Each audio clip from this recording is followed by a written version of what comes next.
Several attacks have been raised recently against early marriage in Islam, which clearly result from ignoring facts about pre-modern society and Islam or intentionally concealing them.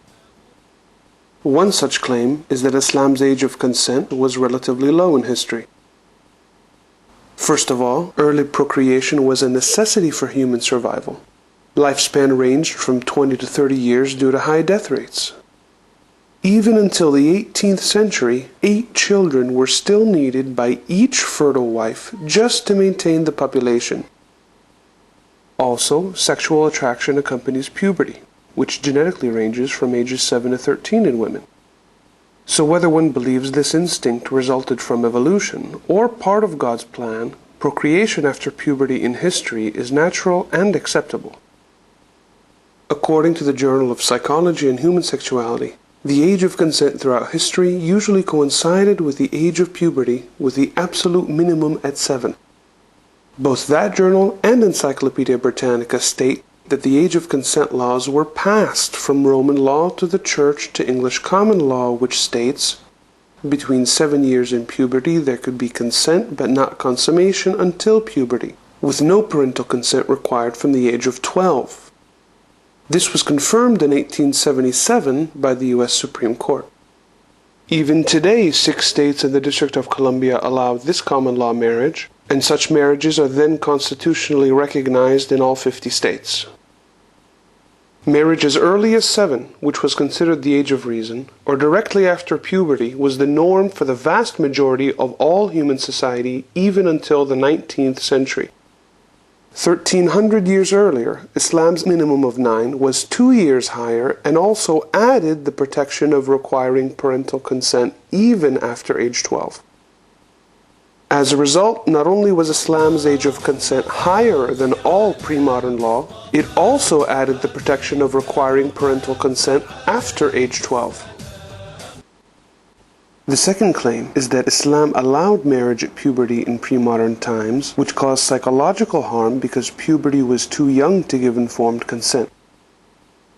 The fact is that even until the 18th century, reaching puberty meant becoming an adult in terms of maturity, behavior, and responsibility.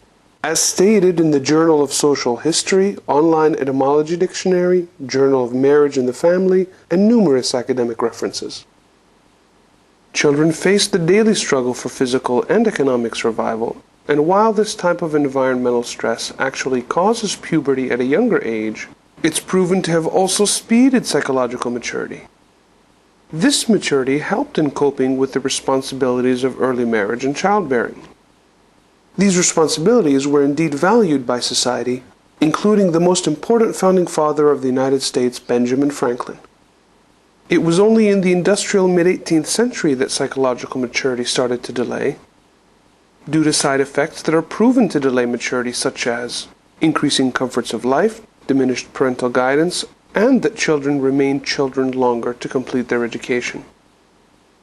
It's therefore ridiculous to demand late marriage in pre-modern society on the pretense of psychological harm, as it would have wiped out the human race for reasons that only arise for immature adolescents today.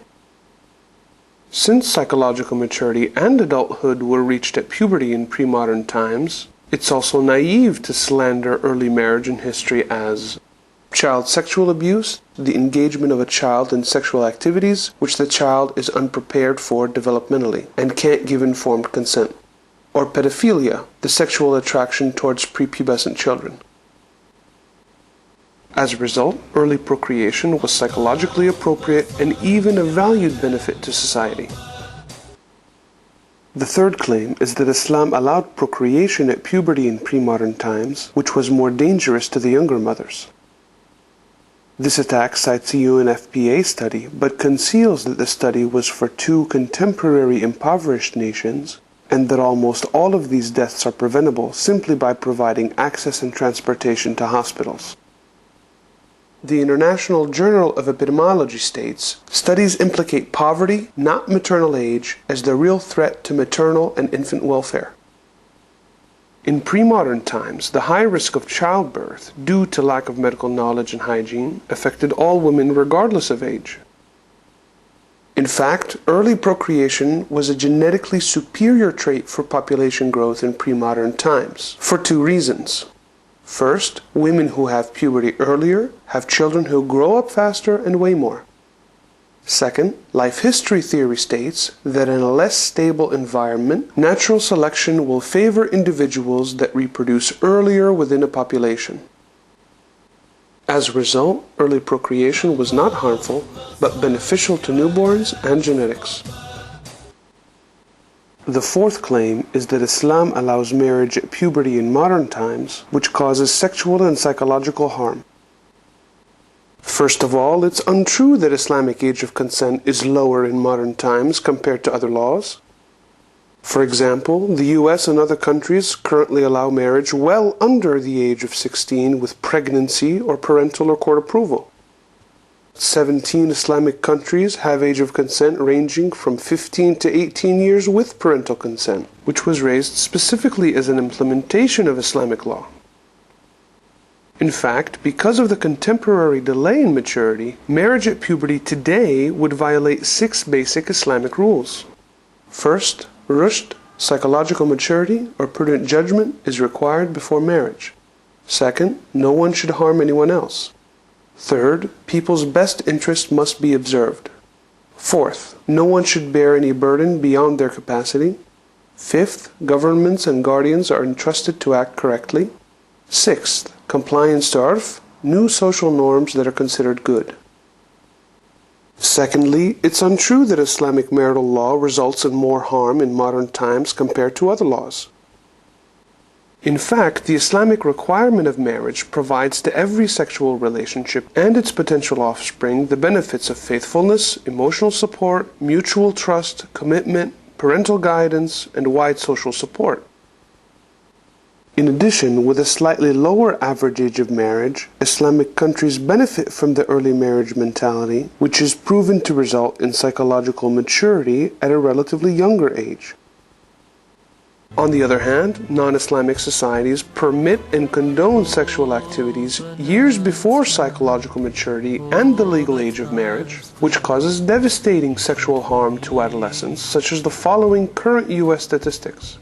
50% of child sexual abuse offenders are adolescents themselves, committing sexual abuse, child pornography, child prostitution, and incest, using deception, force, or coercion. Now I'm alone, filled with so much shame for all the years I caused you pain. If only I could sleep in your arms again. Mother, I'm lost without you. You were the sun that brightened my day. Now who's gonna wipe my tears away? If only I knew what I know today. Mother, I'm lost without you. Countries that choose legalized prostitution as their solution, like Germany, the Netherlands, Sweden, and Denmark, end up with increased rates of child prostitution and sex trafficking, child pornography, incest, and even legal bestiality, sex with animals. In modern times, the age of puberty has fallen below the age of psychological maturity, sexual values have greatly degraded, and the late marriage mentality is delaying psychological maturity even further. These three trends will continue to increase the above devastating sexual harm to adolescents in non-Islamic countries.